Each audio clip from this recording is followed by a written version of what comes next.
The solar system. What do we mean by the term solar system? Let us see. The solar system. The solar system is a star system consisting of the Sun and the celestial objects gravitationally bound to it, including the eight planets, dwarf planets, moons, asteroids, and comets. It formed about 4.6 billion years ago from a collapsing molecular cloud. The Sun, a star of average size, is located in the Milky Way galaxy's Orion arm. Now, let us see the planets and its subdivisions. So, the planets are divided into inner planets and outer planets. The inner planets are also known as the terrestrial planets, and that consist of Mercury, Venus, Earth, and Mars. They are located between the Sun and the asteroid belt, closer to the Sun than the gas giants. These planets are primarily composed of rocks and metals and are characterized by their relatively small size, high density, solid surfaces, few or no moons, and lack of rings. Now let us see the planets one by one. Mercury. It is one of the smallest planets and it is the closest planet to the Sun. It has no moons. Venus. It is one of the hottest planets and it has thick atmosphere. It also has no moon. Earth. It is the only planet known to support life. It has one moon known as Luna. Mars. It is also known as the red planet. It has two moons. Now let us see the outer planet.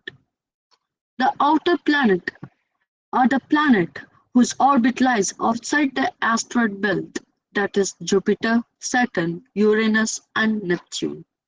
Now let us see the outer planets one by one. Jupiter. It is one of the largest planets, famous for the Great Red Spot. Saturn. It is known for its spectacular ring system. It has the largest number of moons in our solar system. Uranus. It is the ice giant with unique tilt on its axis. It has 27 moons. Neptune. It is cold and windy planet and it's the furthest known planet from the sun. It has 14 moons in total. Now let us see the dwarf planets and Pluto.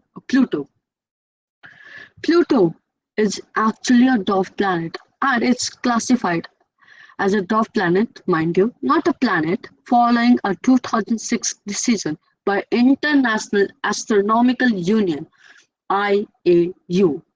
This reclassification occurred because Pluto does not meet all the criteria to be considered a full-fledged planet.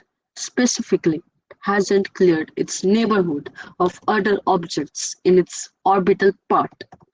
Now let us see the moons of the solar system. Our solar system has at least 290 moons orbiting planets. This number includes moons around planets like Earth, Mars, Jupiter, Saturn, Uranus, and Neptune. The gas giants Jupiter and Saturn have the most moons. Here's the breakdown of the moons by the planet. Now, if we talk about Earth, it has one moon known as Luna. Mars has two moons, Phobos and Deimos. And Earth and Mars, as you know, is a inner planet. Now, if we talk about outer planet or gas giants, so Jupiter have 95 moons. Saturns have 146 moons, and it has the largest number of moons, as I told you before. Not Saturn, Uranus, it has 27 moons, and Neptune, it has 14 moons. If you talk about Pluto, that's a dwarf planet, it has 5 moons. Now, if we talk about the exploration of the solar system, so solar system exploration is the ongoing human endeavor to understand our cosmic neighborhood.